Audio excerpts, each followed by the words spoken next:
Today on the John Ankerberg Show, why does God allow evil and suffering in the world? If you've ever sat by the bedside of a loved one and watched them die from some terrible disease, or you've lived through an earthquake, a hurricane, or a tornado, then you've probably asked, how could God let this happen? Isn't He supposed to be all-loving and all-powerful? How can there be any good purpose behind all of this? And if there is, what is it? To help us understand the biblical and philosophical answers regarding evil, my guest today is Dr. Norman Geisler, philosopher, theologian, and president of Southern Evangelical Seminary in Charlotte, North Carolina. Doctor is the author of more than 50 books and is considered by many to be the greatest living Christian apologist. As Americans think back on the events of 9/11, many still ask, why did God allow such horrible suffering and death to happen to thousands of innocent people? We invite you to hear this important topic that touches every one of us.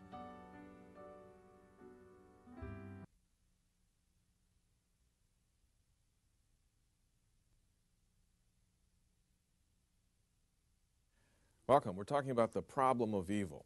I can remember sitting at the bedside of my mother who was dying with Lou Gehrig's disease. And I was thinking, if God is all-loving and all-powerful, why is it that He doesn't help my mother? And maybe you've gone through an experience like that. Maybe you've had a tragedy that's taken place in your family, the death of a loved one. Maybe you right now are suffering with a cancer or a heart attack or something that was a surprise to you. If God is all-loving, how do you continue to believe in Him if the problems of our world do not straighten out? Why doesn't God intervene and stop it all? My guest to help us to discover and explain the biblical and philosophical answers is philosopher, theologian, my good friend Dr. Norman Geisler. He's president of Southern Evangelical Seminary in Charlotte, North Carolina. And Norman, I had you as a guest when we had a debate with Rabbi Harold Kushner, the man who wrote the best-selling book, When Bad Things Happen to Good People. And at that time, he was telling us about his 12-year-old son that died of a terrible disease, and it caused him to rethink what he believed about God. And he had to give up, he felt, one of the attributes of God. He held on to God is all-loving, but he gave up the fact that God is all-powerful. God is so loving, he'd like to get involved, but he can't help defeat evil in certain cases. So we got to help him. So he's taking that view, and you were telling him why he didn't have to hold that view. But since that time, you have also experienced the death of one of your children, one of your daughters. And when you go through a tragedy like that, you really start to rethink all of your views. You test them.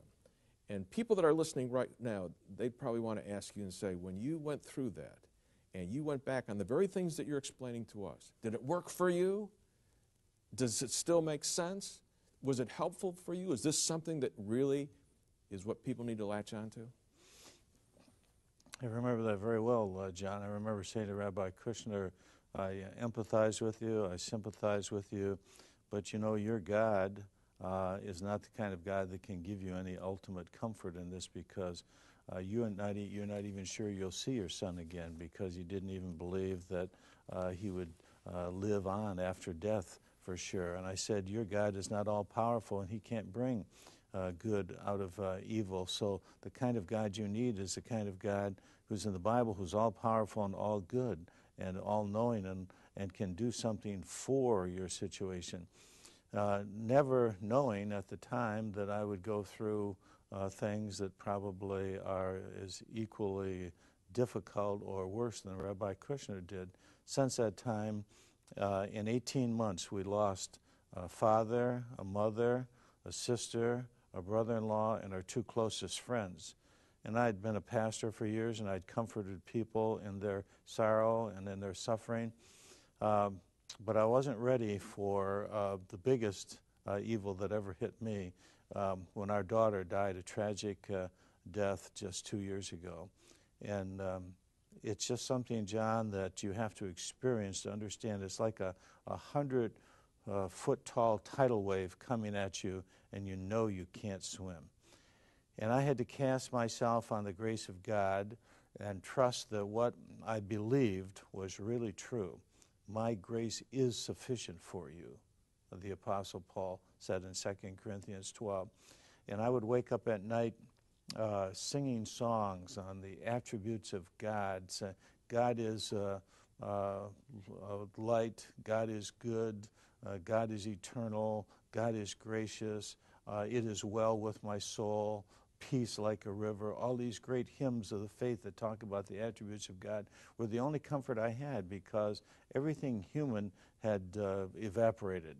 The best things around me, father, mother, brothers, sisters, and now daughter, that tragedy was so great in our lives that we tested the grace of God, we tested the character of God, and we found him to be faithful, absolutely unimaginably faithful to us. And the grace of God brought us through that difficult circumstance only because I knew that God was all-loving and he had a good purpose for it. He was all-powerful, and he was going to bring something greater out of it. And I was going to see my mother, my father, my sister, brother, daughter again someday in heaven, because he could resurrect the dead and is going to resurrect them. And that was the strength that kept us going, and we made it through that very difficult circumstance. Yeah, I was so moved when I heard that, and when I talked with you. One thing among the many things that stood out in my mind is you said, you know, John, I kind of went over all the stuff that I've been teaching all of these years, and I found out it's true. And boy, that really stuck in my mind. But now let me come back with that in mind, that on the table. Why did God allow it to happen? And why doesn't God stop that kind of stuff from happening? Because he is all-powerful and he does care. Let's start with, where did this evil originate? Why do we have the kind of world that we have? What was in God's mind? Before I answer that, I want to say one other thing, John. I had a friend who lost her daughter. Farm machine sucked her into the instrument, and she was killed and left 4 children behind. And she sent us an encouraging card when we lost our daughter. She said, in the end, there are only 3 things that help: God, prayer, and friends. And that's so important in these times of suffering. And I had friends like you and Josh McDowell and Hank Hanegraaff and some of the top Christian leaders in the world had left little phone messages because I wasn't home. I was out doing funeral arrangement. And the most encouraging things that I heard can be summed up in these 4 words. I love you. I'm praying for you. I'm grieving with you. And it's not your fault. And I want to thank you, because you were the only one out of all the people who said all 4 of those things to me in that phone message, and that's really encouraging. Well, I appreciate you saying that, but let's go back, because I'm thinking of all the people that are listening to us that are now empathizing. They've got the same kind of problem, but they don't have the knowledge that you have about our wonderful God. And for people that are just joining us this week and they missed last week, where did this problem originate? Why do we have evil in the world? Well, God created good creatures. He gave them a good thing called free will, and free will brought bad things into this world, namely rebellion against God. Freedom is good in itself, but it has the possibility of evil. God created us with the possibility for evil, which is called free will. We made the actuality of evil. God is responsible for the fact of freedom. We're responsible for the acts of freedom, and we blew it. Lucifer blew it, Adam and Eve blew it, and we've blown it ever since then. That's how it got here. When people get mad at God, should they be? No, they should be mad at themselves. They should be mad at themselves because they made the choice. They made their bed, and they're going to have to lie in it. They chose, and they're living with the consequences of their freedom. If somebody jumps off a cliff to commit suicide, he shouldn't be mad at God when he hits the bottom. He made the choice. Okay, but God was the one with all power. He's the creator, and he made it, plus he had the knowledge that this thing was going to get screwed up in the end. Okay? Now, the fact is, knowing the sin and the problems, knowing the death of your daughter, 9/11, all kinds of events like that, there was something in God's thinking that said, I will allow that to happen what was the purpose in his mind at that point? You can summarize in 3 verses from the Bible. Genesis 26, he said, do not go down into Egypt. Egypt was the place of unbelief and sin. Genesis 46, he said, go now down to Egypt. And in Hosea 11, he says, out of Egypt I have brought my son. God's perfect will is don't sin. His permissive will is okay, I'll let you sin. His providential will is out of sin, I'm going to bring a greater good. You meant it for evil, God meant it for good, Joseph said. So God allowed evil because he knew he could bring a greater good. No pain, no gain, no tribulation, no patience. Don't allow sin, can't achieve forgiveness. Yeah, people have taken different options when they have faced evil. Okay, let me give you a couple of syllogisms and you explain what's behind these things. Some critics will say, you know, either God is not all-loving, God is not powerful enough to defeat evil, or evil shows that God doesn't exist at all. It's not a syllogism. Those are just statements that people make, and there's something behind each one of those. The first one, God's not all-loving. Yeah, the syllogism is just a little logical way of put together the dilemma. The dilemma is this. If God is all-powerful, he could destroy evil. If he's all good, he would destroy evil, but evil hasn't been destroyed. Still here. Look at the newspaper. Look at the TV. Look in the mirror. Then how can he have an all-powerful and all-good God?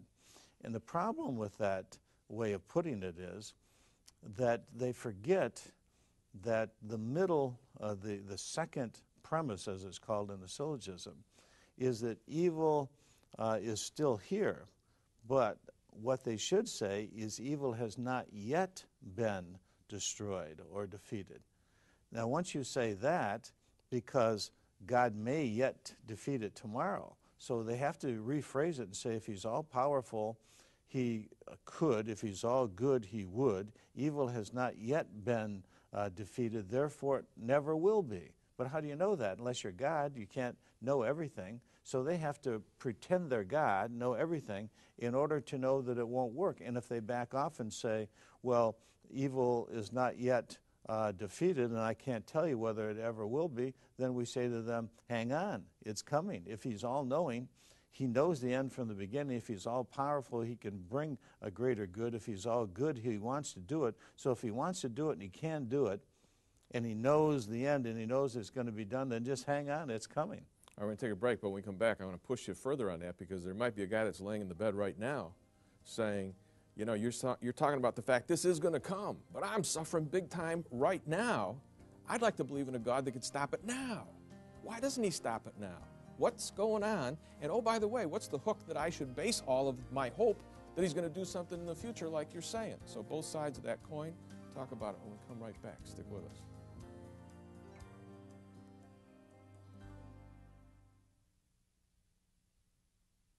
All right, we're back. We're talking with philosopher, theologian, Dr. Norman Geisler about the problem of evil. All of us who believe in God have to come to grips with why is there so much evil, suffering, and pain in the world? And it centers right at where we're at. If God's all-loving, he loves us. He doesn't want that kind of thing for us, but he has permitted it, okay? But he also has the power to stop it anytime he wants to. People want to know, why is it that he hasn't stopped it? Why doesn't he stop it right now if he's got the power to do so? Well, we could stop an operation right in the middle, too, and say this is too painful, but it would be the wrong time to stop it, wouldn't it? We could stop the dentist right in the middle of the dentist chair, but it would be the wrong time. He's got to get the abscess tooth out, and God knows the right time, and he knows how much tribulation is going to work patience and how much pain is necessary to produce the greater good in our life. If he's all-knowing, he knows the right amount and the right time. If he's all good, he'll give his goodness in producing that greater good in our life. So while we think that it's too long, and we cry out, how long, O Lord, as Isaiah said, he knows exactly how much is needed in our life to achieve what he's trying to get. Atheists hook onto your syllogism and they use it this way, okay? If God's all good, and we say that he is, he would defeat evil. If God's all powerful, he could defeat evil. But then they say, but evil never will will be defeated. In other words, it's going to go on just the way it is here. Therefore, no such God exists. This is all, you're all pipe dreaming here. Yeah, well, that's exactly what they're doing, because they don't know the end from the beginning as the God of Isaiah does. They don't know how things are going to turn out, and God does. So God, who knows everything, and God, who is all good, permits this, knowing exactly how much it will take to achieve his greater good end, and he knows the end from the beginning, and he knows it's going to turn out well, because he's planned it that way, that he would permit evil to achieve the greater good. He would permit pain to produce the ultimate pleasure. He would let us go through the wilderness in order that we can get to the promised land. And of course, when we get to the promised land and we look back on it, we're going to say what Paul did in 2 Corinthians 4:16. This light affliction, which is but for a moment, worked for us a far more exceeding and greater weight of glory. Yeah, I think to the atheist who says it, you have a great note in your book. There's no way for the atheist to know evil never will be defeated unless he is God himself. Yeah, he'd have to be omniscient. He'd have to know everything in order to know that it's never going to turn out well. But let's come back to the guy that is in his bed and he's sick and he is suffering like my mom, okay? He's in it right now, okay? What is the basis? What are the hooks that he can grab onto that says, I can hope that it will be defeated someday up ahead? I think it was about 1958. I was listening to Paul Harvey one day. He said he went into the hospital to visit a young man dying of cancer. He went in to comfort him, and he came out comforted because the young man looked at him and said, Paul, I don't believe that the divine architect of the universe ever builds a staircase that leads to nowhere. If you know you have a divine architect, and he knows everything and he's all good, you can be absolutely sure that it's leading somewhere. I've been in that kind of bed. I've been there lying on my back dying of hepatitis, couldn't raise my hand. My wife and the church were praying for me. And somebody gave me a poem I'll never forget. It was called Overheard in an Orchard. Said, the robin to the sparrow, I should really like to know why these anxious human beings rush about and worry so. Said the sparrow to the robin, I think that it must be that they have no heavenly Father such as cares for you and me. That's the answer. That's powerful. There's an important definition, a couple definitions that you give in your books. It has to do with the word destroying evil and defeating evil. What's the difference? What's the importance here? Well, let's take the little logical statement. If God is all-powerful, he can destroy evil. If he's good, he would destroy evil. Evil is not destroyed, therefore there's no such God. Well, the truth of the matter is God cannot destroy evil without destroying the greater good, because freedom is what makes the good possible, and the only way he could totally destroy evil is destroy freedom. For example, God could, every time somebody picked up a gun to shoot someone else, he could destroy the gun right in his hand. Every time somebody took a knife to stab someone else, he could turn the knife into butter, or every time somebody put a noose around somebody's neck, he could turn it into a noodle. But if he did that, he would also be destroying their freedom. Remember Madalyn Murray O'Hair? Mm-hmm. I mean, we don't have anyone like her anymore, but anyway, God could have stopped a lot of evil when she was running around the country mouthing off about God. All he had to do is stuff her mouth full of cotton. God could have, but if he had done that, then she wouldn't be free, would she? Or every time she lifted her fountain pen to write an atheist book, he could have exploded the fountain pen in her hand. Then she wouldn't be free to express. Or God could have given her an Excedrin headache #2 every time she thought an atheistic thought. Then she wouldn't have been free to think. God made us free to think, free to choose, free to express ourselves. And the only way to destroy all evil is to destroy all freedom, but then you've destroyed the possibility of the greater good. So destroy is not the word. Defeat is the right word. Can God defeat evil without destroying freedom? The answer is yes, and here's how he does it. Gives everybody their free choice. You want to follow me forever, or you want to go your own way forever? As C.S. Lewis said in The Great Divorce, there are only two kinds of people in the end. One says, thy will be done, O God. The other one says to them, thy will be done. That's an awesome choice, right? He gives everybody their choice, and then he allows everyone to have their choice forever. Jean-Paul Sartre wrote a play, No Exit, and the irony of the 20th century, the last century, is that the greatest insights into hell came from atheists.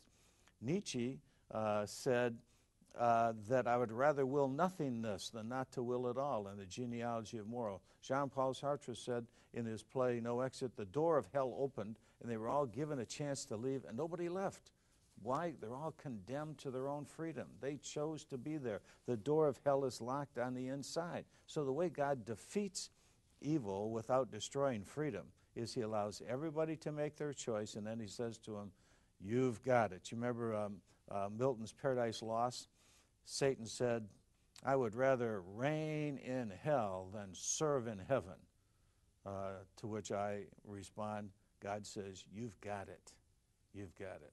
Yeah, I think that separating good from evil forever according to what man chooses, of not bullying men and saying, because I'm God, I'm going to force you to think my way, but of actually going way beyond that and saying, I'm going to give you dignity and a real choice. And also, he's made it possible for us to be forgiven.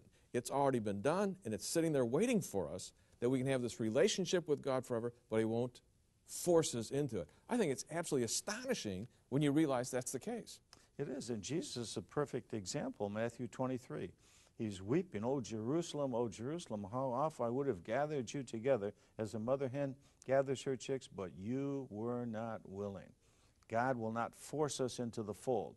There's no divine arm twisting. God is a loving father. He works persuasively but not coercively. If a young man said to a young lady, I love you, I want you to marry me, and she said no. And he said, I love you so much, I'm going to force you to love me. You say, wait a minute, forced love is not love. Forced love is rape. And God is not a divine rapist. He will not force anyone to love him. That's why there has to be a hell. Not just because he's just and must punish sin, but because he's loving and can't force free creatures against their freedom, because forced freedom is a contradiction in terms. Give a word of encouragement to the person that is without hope right now. Maybe because of circumstances, maybe just because they've thought about God this way. Talk about the loving God and the possibility of knowing him in a personal relationship and what they have to do to have it right now. God so loved the world that he gave his only begotten Son. He just doesn't love some people. He loves all people.